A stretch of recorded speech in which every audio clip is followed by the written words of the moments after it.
dear students, myself Gangadhar Solanke and I welcome you all to the MCGM's virtual classroom. नमस्कार विद्यार्थी मित्रांनो, आज इयत्ता 9वीच्या आपल्या मराठीच्या म्हणजेच अक्षर भारतीच्या पुस्तकामध्ये दुसऱ्या सत्रात आपल्या सेकंड सेमिस्टरमध्ये प्रथम सत्रात आपण काही पाठ बघितले, काही कविता बघितल्या आणि आता आपल्या दुसऱ्या भागामध्ये किंवा दुसऱ्या सत्रामध्ये आपण आता नवीन पाठ, नवीन कविता बघणार आहोत. आणि त्यातलीच आज जी कविता आपल्याला बघायची आहे, आज ज्या कवितेचा आपल्याला अभ्यास करायचा आहे, त्या कवितेचं नाव आहे उजाड उघडे माळरानही. आता उजाड आणि उघडे हे जे दोन शब्द आहेत, हे कारण म्हणजे उजाड म्हणजे असं माळरान की जिथे काहीही उगवलेलं नाही असं आपण म्हणू शकतो, किंवा जे काही उगवलेलं आहे त्या झाडांची पानगळ झालेली आहे, किंवा पाऊस नसल्यामुळे हिरवाई ज्याला आपण म्हणतो ते हिरवं गार सगळीकडे दिसणारं नाहीये गवत. उघडे म्हणजे जिथे काहीही नाही असा डोंगर ज्याला आपण म्हणू शकतो. माळरान हा प्रकार जो आहे तो माळरान म्हणजे डोंगरासारखा काहीसा भाग असतो, गावाच्या बाजूला थोडासा उंचावर असतो आणि त्याला माळरान असं म्हटलं जातं. तो डोंगर असतोच असं नाही, तर असा प्रकार आहे की जिथे शेती केली जात नाही, पण गावाच्या बाजूला असणारा तो भाग. आणि मग कवयित्रीने जे टायटल, जे नाव कवितेला दिलेलं आहे ते आहे उजाड उघडे माळरान ही. म्हणजे असं माळरान की जे उजाड आहे, उघडं आहे. एरवी आपण बघितलं पावसाळ्यामध्ये तर आपली जी धरती आहे ती हिरवाईने नटलेली असते, जिकडे तिकडे चोहीकडे आपल्याला हिरवेगार वृक्ष दिसतात, त्यानंतर हिरवगार गवत सगळीकडे दिसतं. पण इथं मात्र जे माळरान दिसतं आहे ते उजाड आहे, उघडं आहे असं कवयित्रीने म्हटलेलं आहे. तर या कवितेच्या ज्या कवयित्री आहेत त्या आहेत ललिता गादगे, प्रसिद्ध कवयित्री. फसवी क्षितिजे, अग्निजळ, संवेदन इत्यादी कविता संग्रह त्यांचे प्रकाशित आहेत. त्यातलं एक इथे जे तुम्हाला संवेदन या कविता संग्रहाचं पुस्तकाचं फ्रंट कव्हर जे आहे ते सुद्धा इथे दिसतंय. त्यानंतर आयुष्याच्या काठाकाठाने दुःख आणि अश्रू, प्राजक्ताची फुले आणि दाह हे कथासंग्रह त्यांचे प्रसिद्ध आहेत. तसेच नाळबंदाची कहाणी आणि खिडकीतलं आभाळ हे ललित गद्य प्रसिद्ध आहेत. म्हणजे कवयित्री असण्याबरोबरच किंवा कविता लिहिण्याबरोबरच त्यांनी कथासंग्रह सुद्धा लिहिलेले आहेत. आणि कथासंग्रह लिहितानाच ललित गद्य ज्याला आपण म्हणतो ते सुद्धा त्यांनी लिहिलेलं आहे. आता बऱ्याचशा त्यांच्या महत्त्वाच्या पुस्तकांची नावं इथे दिलेली आहेत. त्यात कवितेमध्ये फसवी क्षितिजे, अग्निजळ, संवेदन, आणि कथासंग्रहामध्ये आयुष्याच्या काठाकाठाने दुःख आणि अश्रू, प्राजक्ताची फुले आणि दाह. तसंच ललित गद्य प्रसिद्ध जे आहेत त्याच्यामध्ये नाळबंदाची कहाणी आणि खिडकीतलं आभाळ. ललित लेखन हे काहीसं वर्णनात्मक लेखन असतं. कथेपेक्षा थोडासा वेगळा त्याचा बाज असतो. एक वाचायला छान वाटलं पाहिजे आपल्याला, किंवा वाचण्याच्या दृष्टीने अगदी वर्णनात्मक असतं, रसभरीत वर्णन ज्याच्यामध्ये केलेलं असतं, अशा लेखनाला ललित असं लेखन आपण म्हणू शकतो. एक्झॅक्टली त्याची डेफिनेशन हीच आहे असं म्हणता येणार नाही, पण काहीसं वाचण्याजोगं किंवा जे वाचून आपल्याला वाचण्याची आवड लागू शकते अशा प्रकारचं वर्णन या ललित प्रकारच्या गद्यामध्ये केलेलं असतं. तर नाळबंदाची कहाणी आणि खिडकीतलं आभाळ हे दोन ललित गद्य सुद्धा प्रसिद्ध आहेत ललिता गादगे यांचे. तर आता आपल्या आजच्या कवितेमध्ये आपल्याला काय शिकायचं आहे, किंवा जी कविता आपल्या अभ्यासक्रमात समाविष्ट केलेली आहे त्या कवितेच्या माध्यमातून कवयित्री आपल्याला काय सांगू इच्छितात. तर प्रस्तुत कवितेत कवयित्रींनी वसंत ऋतूच्या आगमनामुळे सृष्टीच्या निसर्ग सौंदर्यातील बदलांचे मनमोहक वर्णन केले आहे. या एका वाक्यामध्ये आपल्याला कळू शकतो की आपण पूर्ण कवितेमध्ये काय शिकणार आहोत. तर ही जी कविता आहे याच्यामध्ये वसंत ऋतूच्या आगमनामुळे सृष्टीच्या निसर्ग सौंदर्यातील बदलांचे मनमोहक वर्णन केलेलं आहे. आणि इथे आपल्याला कळू शकतं की उजाड जे माळरान आहे असं टायटल जे कवितेला दिलेलं आहे, असं जे नाव कवितेला दिलेलं आहे ते आधीचं आहे. आणि एकदा वसंत ऋतू आल्यामुळे कशा प्रकारे निसर्ग खुललेला आहे आणि त्या निसर्गाला बघून कवयित्री कशा प्रकारे भुललेले आहेत. आणि मग त्यांनी ते सगळं वर्णन, मनमोहक हा शब्द सुद्धा इथे वापरलेला आहे की मनाला मोहवून टाकणारं वर्णन कवयित्रींनी आपल्या कवितेमध्ये केलेलं आहे. आणि हे करत असताना निसर्गामध्ये जे छोटे छोटे बदल झालेले आहेत ते बदल सुद्धा त्यांनी टिपलेले आहेत. आणि आपण सुद्धा अगदी आपल्या आजूबाजूला बघितलं तर निसर्गामध्ये किंवा आपल्या भोवताली नेहमी असे बदल होत असतात. उन्हाळ्यामध्ये आपला जो भोवताल आहे तो वेगळा दिसतो, पावसाळ्यामध्ये तो वेगळा दिसतो, हिवाळ्यामध्ये तो वेगळा दिसतो. झाडांची पानं, पानांचे रंग, त्यानंतर पक्ष्यांची ये जा किंवा फुलं, ह्या सगळे जर आपण लक्ष देऊन बघितलं तर आपल्याला त्याच्यामध्ये अगदी रंगछटांपासून ते अगदी अनेक नवनवीन गोष्टी कळू शकतात, बघायला मिळू शकतात आणि त्यातून आपलं आणि निसर्गाचं एक जवळचं नातं निर्माण होऊ शकतं. तर इथे सुद्धा कवयित्रींनी तेच केलेलं आहे. वसंत ऋतूच्या आगमनामुळे जे उजाड आणि उन्हाळ माळरान होतं, त्या माळरानामध्ये कशा प्रकारचा बदल झालेला आहे ते आपल्या कवितेमध्ये टिपलेलं आहे. उजाड आणि उघडं माळरानही असं त्यांनी म्हटलेलं आहे. आता उन्हाळ हा शब्द मी इथे वापरला. बऱ्याचदा काय होतं की तुम्हाला जर तुमच्या गावचा अनुभव असेल तर सुट्टीमध्ये आपण जेव्हा गावाला जातो किंवा गावातली जी मुलं आहेत ती उन्हाळक्या करण्यासाठी, फिरण्यासाठी, मित्रांसोबत गप्पा टप्पा करण्यासाठी बऱ्याचदा अशा माळरानावर जात असतात. परंतु कवित्रीने इथे उजाड आणि उघडे माळरान हे जे दोन शब्द माळरानाच्या संदर्भात वापरलेले आहेत ते माळरान वसंत ऋतूमध्ये कशा प्रकारे बदललं ते आपल्याला या कवितेमध्ये बघायचं आहे. या कवितेच्या कवयित्री आहेत ललिता गादगे. तर एक एक करून आपण आता कविता बघूया. सुरुवातीला आपण संपूर्ण कविता अगोदर वाचून घेऊया आणि मग एक एक करत कवितेची जी कडवी आहे ती आपण बघूया.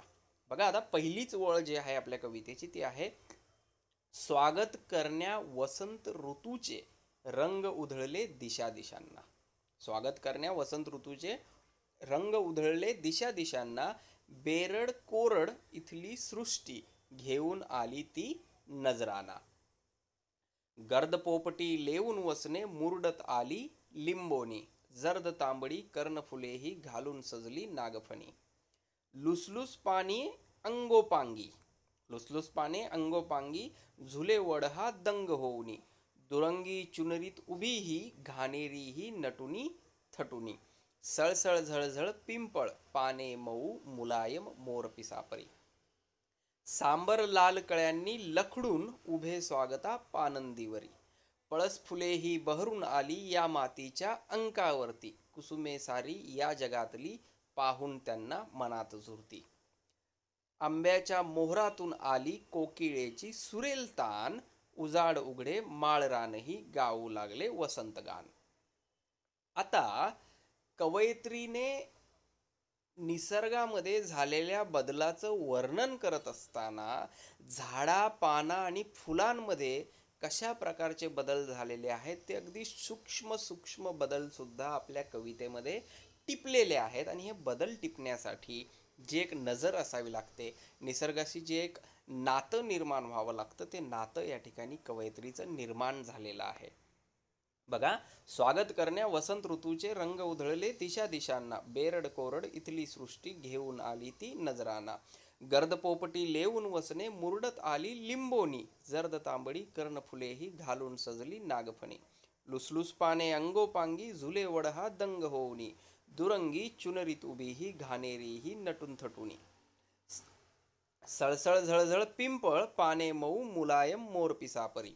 सांबर लाल कळ्यांनी लखडून उभे स्वागता पानंदीवरी. पळस फुले ही बहरून आली या मातीच्या अंकावरती, कुसुमे सारी या जगातली पाहून त्यांना मनात झुरती.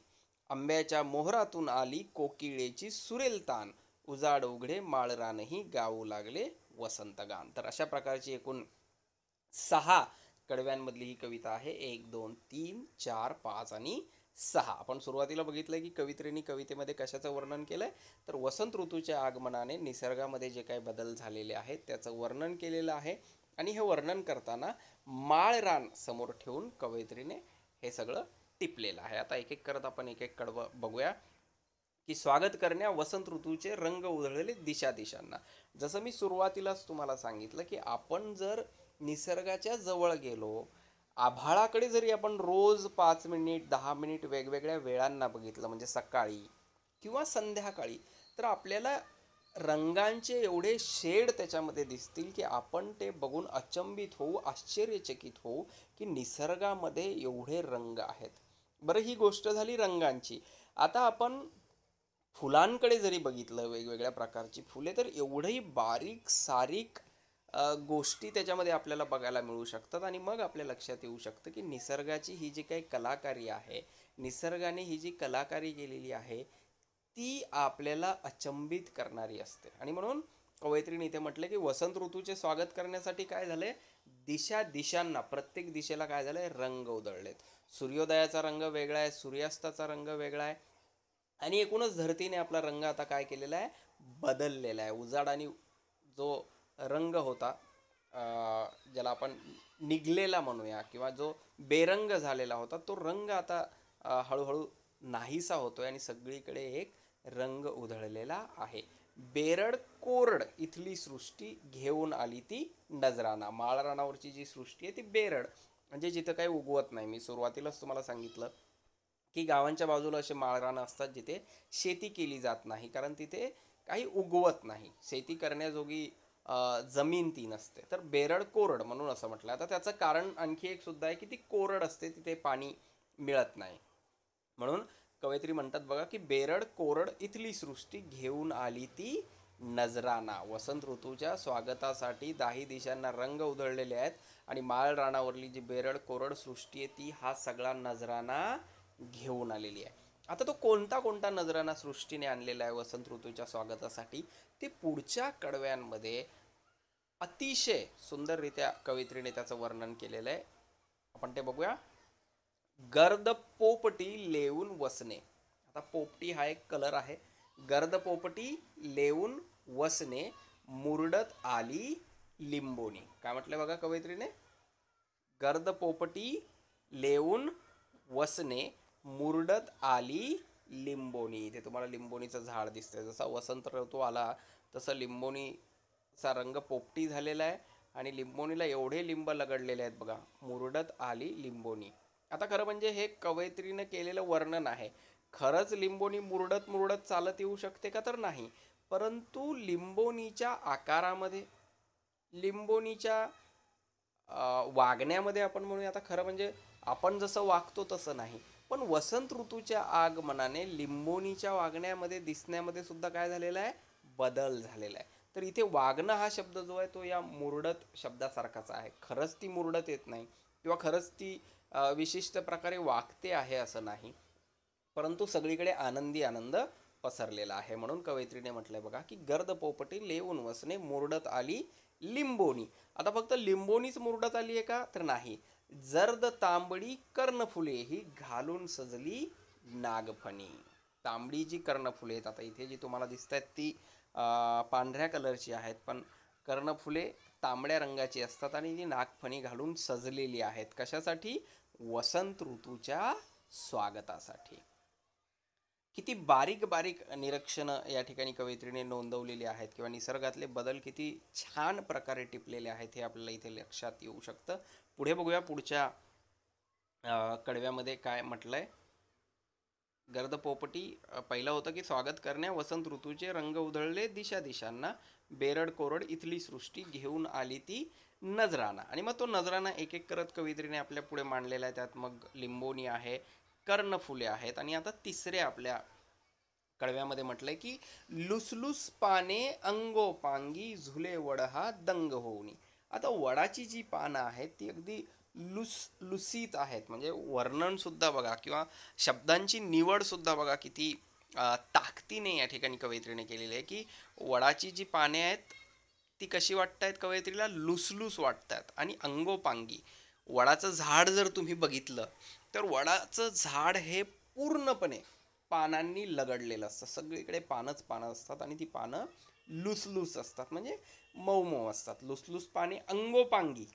प्रत्येक झाडाच्या अंगोपांगी पाने असतातच असं नाही, पण वडाचं जे झाड आहे तिथे मात्र सगळीकडे तुम्हाला काय दिसतात, पानच पानं. आणि या ज्या खाली लोंबताना दिसतात या आहेत वडाच्या पारंब्या. लुसलुस पाने अंगोपांगी झुले वडहा दंग होऊनी. आणि त्या पानामुळे असं वाटतंय की वसंत ऋतूच्या स्वागतात वड काय करतोय, दंग होऊन झुलतोय. दुरंगी चुनरीत उभी ही घाणेरी ही नटून थटून. आता घाणेरी हे सुद्धा एक वृक्ष आहे, एक झाड आहे. घाणेरीची फुलं इथे तुम्हाला दिसत आहेत की दुरंगी चुनरीत उभी घाणेरी ही नटून थटून. आता ती फुलांना बघूनच असं आपल्याला वाटतंय की एखाद्या व्यक्तीने मेकअप केलेला आहे किंवा नटून थटून कोणाच्या तरी स्वागतासाठी ती व्यक्ती उभी आहे किंवा कोणाचा तरी वेलकम करते आहे किंवा कोणीतरी आपल्या मित्राला, आवडीच्या व्यक्तीला भेटायला निघालेला आहे किंवा कोणी कोणाच्या तरी पाहुण्याच्या घरी जात आहे, असं सगळं वर्णन कवयित्रीने इथे केलेलं आहे की दुरंगी चुनरीत उभी ही घाणेरी ही नटून थटून. नुसता वड दंग होऊन झुलत नाहीये, तर घाणेरी सुद्धा नटून थटून काय आहे, उभी आहे वसंत ऋतूच्या स्वागतासाठी. पुढे बघूया. सळसळ झळझळ पिंपळ पाने मऊ मुलायम मोर पिसापरी. अगोदर आपल्याला वडाचं झाड सांगितलं आणि आता पिंपळाचं जे झाड आहे तिथे सुद्धा आपल्याला अशाच प्रकारची पानं बघायला मिळतात. आणि मला वाटतं कवयित्रीने हे जे टिपलेलं आहे सळसळ आणि झळझळ हे खूप महत्त्वाचं आहे. कारण तुम्ही जर वडाच्या पिंपळाच्या झाडाखाली बसलेला असाल किंवा तुमच्या आजूबाजूला गावाला तुम्ही गेलात आणि तिथे जर मोठं पिंपळाचं झाड असेल आणि खूप जोराचा वारा आला किंवा वारा सुटलेला असेल, तर पिंपळाच्या झाडाच्या पानांचा जो आवाज येतो तो सळसळ आणि झळझळ अशा प्रकारचा तो आवाज असतो. सळसळ सळसळ सळसळ करत तो आवाज आपल्या कानी येतो. म्हणून इथे कवयित्रीने म्हटलंय बघा की सळसळ झळझळ पिंपळ. कसा आहे पिंपळ? सळसळ आणि झळझळ. आणि पिंपळाची पानं कशी आहेत? मऊ मुलायम मोर पिसापरी. मोरपीस जर तुम्ही बघितलं असेल किंवा हातात घेतलं असेल तर मोरपीस जेवढं मऊ असतं पिंपळाची पानं सुद्धा तेवढी मऊ असतात. अगोदर वडाच्या पानाला कवयित्रीने लुसलुसीत म्हटलंय आणि इथे पिंपळाच्या पानाला मऊ कशासारखे? मोर पिसासारखे. सळसळ झळझळ पिंपळ पाने मऊ मुलायम मोर पिसापुरी. सांबर लाल कळ्यांनी लखडून उभे स्वागता पानंदीवरी. आता सांबर आपल्या लाल एवढ्या लाल कळ्या लागल्या आहेत, त्याला लखडल्या आहेत. पानंदीवरी, पानंद हा जो आहे गावाला जर तुम्ही गेलात तर दोन शेतांच्या मधून जाणारा किंवा गावातून शेतात जाण्यासाठी जो रस्ता असतो त्याला पानंद असं म्हटलं जातं. तर ह्या पानंदीवरी वसंत ऋतूच्या स्वागतासाठी केवळ पिंपळच नाही तर सांबर सुद्धा आपल्या लाल कळ्यांनी लखडून स्वागत करायला उभं आहे, असं या ठिकाणी कवयित्रीने म्हटलेलं आहे. म्हणजे एक एक बारीक सारीक निरीक्षणं जे आहेत कवयित्रीने इथे नोंदवलेली आहेत. आणि वसंत ऋतूच्या आगमनासाठी कशा प्रकारे निसर्ग आणि आपलं भोवताल रेडी आहे, तयार आहे, आपल्यामध्ये कशा प्रकारचे बदल त्याने करून घेतलेले आहेत ते कवयित्री आपल्याला इथे सांगतात. पुढे बघूया. पळस फुले ही बहरून आली या मातीच्या अंकावरती. आता पळस हे सुद्धा एक झाड आहे. पळसाला पानं असतात. त्या पानांपेक्षा पळसाला जी फुलं येतात ती फुलं अतिशय मनमोहक असतात. पळसाची फुलं जर आपण बघितली तर त्या झाडाच्या आपण प्रेमात पडतो, ती आपल्याला बघत राहावीशी वाटतात किंवा पळसाच्या फुलांमुळे अतिशय सुंदर किंवा मनमोहक चित्र आपल्याला बघायला मिळतात. म्हणून इथे बघा काय म्हटलंय कवयित्रीने की पळस फुले ही बहरून आली या मातीच्या अंकावरती. मातीच्या अंकावर काय बहरून आली आहेत? पळस फुले. कुसुमे सारी या जगातली पाहून त्यांना मनात झुरती. आता बघा सुरुवातीला मी जसं तुम्हाला सांगितलं की पळस फुलं किती सुंदर असतात याचं वर्णन करताना कवयित्रीने इथे दोन गोष्टी नोंदवलेल्या आहेत. एक, पळस फुले ही बहरून आली या मातीच्या अंकावरती. पळस फुलं बहरून आली आहेत आणि पळस फुलं बहरून आल्यामुळे काय झालं? कुसुमे सारी या जगातली. कुसुमे म्हणजे फुले. जगातली जी एवढी फुलं आहेत, जी काही फुलं आहेत ती या फुलांना पाहून मनात काय करतायत? झुरतायत. म्हणजे ती फुलं एवढी सुंदर आहेत, एवढी छान आहेत की ज्याला आपण जलस फिलिंग म्हणतो. ती जलस फिलिंग बाकीच्या जगातल्या सगळ्या फुलांना होते आहे पळस फुलांना बघून. म्हणून इथे कवयित्री म्हणते की पळस फुले ही बहरून आली या मातीच्या अंकावरती. आणि त्या पळस फुलांमुळे काय होतंय? कुसुमे सारी या जगातली पाहून त्यांना मनात झुरती. त्यांना असं वाटतंय की अरे पळस फुलांनी एवढे सुंदर आपण का नाही आहोत? पळस फुला एवढे सुंदर आपण असायला हवं. पळस फुलांचं जे कलरचं शेडिंग आहे ते आपलं का नाही आहे? अशा प्रकारचे विचार जगातल्या इतर कुसुमांच्या किंवा फुलांच्या मनात येत आहेत पळस फुलांना बघून.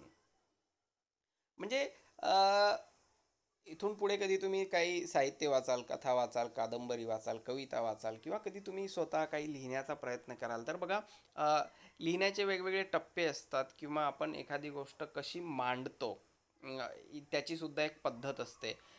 पळस फुलं किती सुंदर आहे ते पळस फुलांचं वर्णन न करता इथे पळस फुलांच्या सुंदरतेमुळे इतर फुलांना काय वाटतं आहे असं कवयित्रीने लिहिलेलं आहे. त्यातून आपल्याला पळस फुलं किती सुंदर असू शकतात हे कळतं. आणि हे करत असताना आणखी एक महत्त्वाची गोष्ट कवयित्रीने इथे लिहिलेली आहे ती म्हणजे कुसुमे सारी या मातीतली किंवा मग भारतातली किंवा मग महाराष्ट्रातली किंवा असं काही न म्हणता जगातली हा शब्द वापरलाय. म्हणजे पळस फुलं ही जगातल्या सगळ्या फुलांपेक्षा सुंदर आहेत असं या ठिकाणी कवयित्रीला म्हणायचंय. म्हणून कवयित्रीने लिहिलंय की कुसुमे सारी या जगातली पाहून त्यांना मनात झुरती. पुढे बघूया. आंब्याच्या मोहरातून आली कोकिळेची सुरेल तान. बघा, वड झाला, पिंपळ झाला, लिंबोणी झाली, त्यानंतर पळसाचं जे झाड आहे पळस फुलं झाली, बाकी कर्णफुले झाली आणि आणखी अशी बरीच घाणेरीचं सुद्धा उदाहरण या ठिकाणी कवयित्रीने दिलेलं आहे.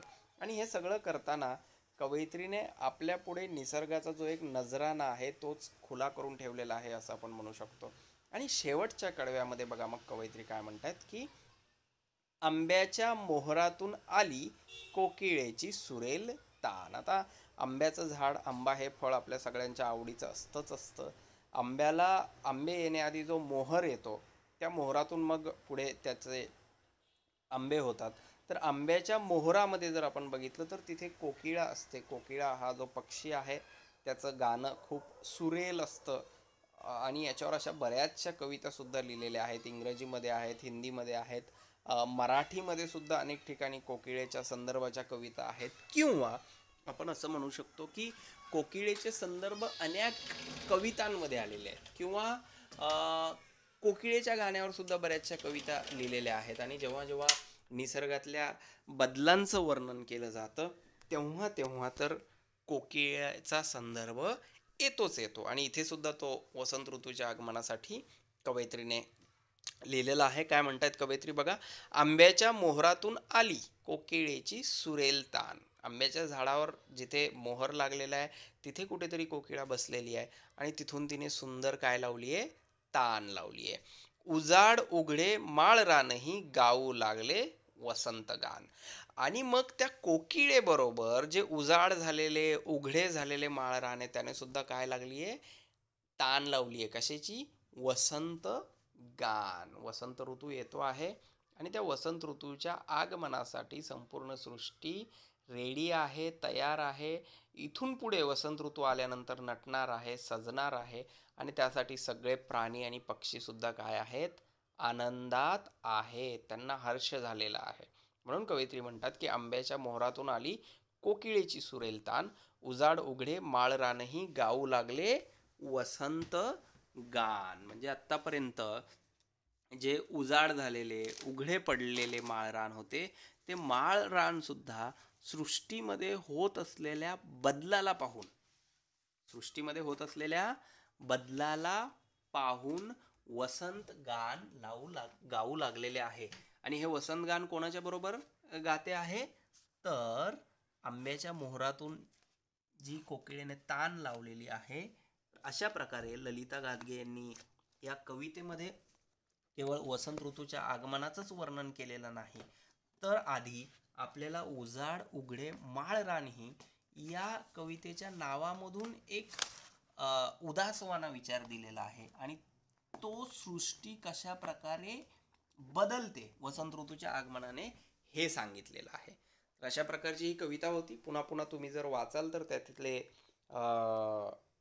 महत्त्वाचे शब्द किंवा महत्त्वाच्या गोष्टी किंवा सृष्टीतले होणारे बदल तुमच्या लक्षात येतील आणि मग तुम्हाला या कवितेवर असणारे प्रश्न सुद्धा सोडवता येतील. काही प्रश्न जे आपल्या पुस्तकामध्ये दिलेले आहेत ते आपण सरावासाठी जरा बघूया म्हणजे तुम्हाला ते सोडता येतील. आता इथे बघा, पहिलाच प्रश्न आहे की वसंत ऋतूच्या स्वागतासाठी आतुर असलेले घटक.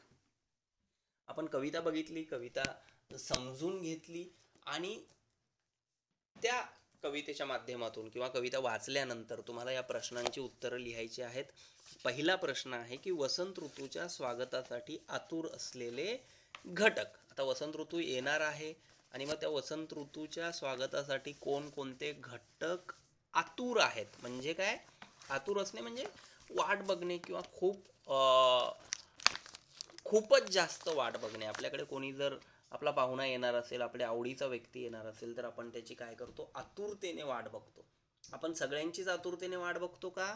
नाही. आपल्याला आवडणाऱ्या व्यक्तीची, आपल्या मित्राची किंवा आपल्या अशा पाहुण्याची की जो आपले लाड पुरवतो, अशा व्यक्तीची आपण काय करत असतो, वाट बघत असतो आतुरतेने. मग इथे सुद्धा आपल्याला विचारलेलं आहे की वसंत ऋतूचे आतुरतेने वाट बघणारे घटक कोणते आहेत. आता जर कविता तुम्ही बघितली, वाचली, तर तिथे तुम्हाला लक्षात येईल. पुढे बघूया आपण. आता इथे जर गेलो आपण, बघा काय होतं. स्वागत करण्या वसंत ऋतूचे रंग उधळले, दिशा दिशांना बेरड कोरडी, इथली सृष्टी घेऊन आली ती नजराना. गर्द पोपटी लेऊन वसने मुरडत आली लिंबोनी. कोण आलं वसंत ऋतूच्या स्वागताला? लिंबोनी. लुसलुस पाने अंगोपांगी झुले वड हा दंग होऊनी. म्हणजे काय आलेला आहे? वड सुद्धा आलेला आहे. तर अशी एका कडव्यामध्ये तुम्हाला एक एक प्रश्नाची उत्तरं मिळतील. पुढे बघूया आपण. निसर्गाचे रूप खालील बाबतीत स्पष्ट करा.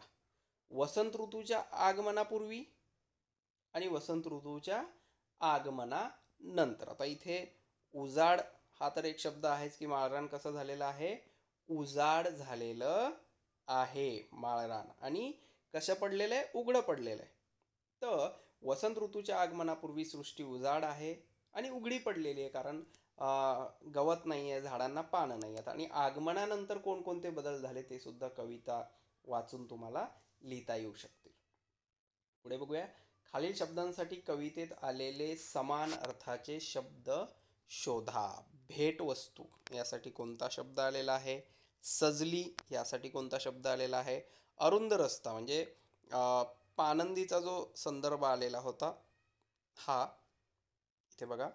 सांबर लाल कळ्यांनी लखडून उभे स्वागता पानंदीवरी. तर पानंद हा जो रस्ता मी तुम्हाला सांगितलं, दोन शेतांच्या मध्ये असतो किंवा गावातून शेतामध्ये जाण्यासाठी असतो, त्याला पांदी असं म्हणतात किंवा पानंदी असं म्हणतात. तर अरुंद रस्ता या शब्दाचा समानार्थी शब्द होईल पानंदी. भेटवस्तूसाठी सुद्धा तुम्हाला सापडेल. त्यानंतर फुले. आता फुल्यांसाठी इथे पळस फुलामध्ये एक शब्द आलेला आहे, मी तुम्हाला सांगितला कुसुमे. हा जो शब्द आहे कुसुमे हा शब्द फुलांसाठीचा समानार्थी शब्द आहे. आता इथे राहिलेले जे प्रश्न असतील त्याची समानार्थी शब्द किंवा उत्तरं तुम्हाला शोधायचे. अरुंद रस्ता आणि फुले मी दोन सांगितली, सजली आणि भेटवस्तू. तुम्ही कवितेची कडवे पुन्हा पुन्हा वाचाल, लक्षपूर्वक वाचाल, तर ती तुम्हाला सापडतील. त्यात अवघड असं काही नाही. पुढे बघूया. सृष्टीतील खालील घटक वसंत ऋतूच्या आगमनाने कसे सजले ते स्पष्ट करा. लिंबोनी कशी सजलेली आहे? तिचा पोपटी रंग झालेला आहे आणि मुरडते आहे. नागफणी, त्यानंतर घाणेरी आणि पळस फुले. आता त्यांचं सजणं कसं कसं आहे, कशा कशा प्रकारचं आहे ते तुम्हाला कविता वाचून कवितेतलं प्रत्येक कडवं समजून घेऊन लिहायचं आहे. आपण कविता आता समजून घेतलेली आहे. आपण एकदा नव्हे तर दोनदा ती वाचलेली आहे. तुम्ही सुद्धा आणखी एकदा वाचली तर तुम्हाला या प्रश्नांची उत्तरं लिहिता येतील आणि ती पाठसुद्धा होतील. म्हणजे तुम्हाला परीक्षेत ती लिहिता येतील. तर अशा प्रकारे वसंत ऋतूच्या आगमनाने आपल्या सृष्टीमध्ये आपल्या भोवताली कशा प्रकारचे बदल होतात हे कवयित्रीने आपल्याला या ठिकाणी सांगितलेलं आहे. तर आज आपण आता इथेच थांबूया. पुढच्या वेळी आपल्या पुस्तकातला नवीन पाठ आपण शिकूया. Please subscribe the channel and press bell icon to get notifications. So my dear students, this is all for today. Thank you very much. Stay home, stay safe, take care.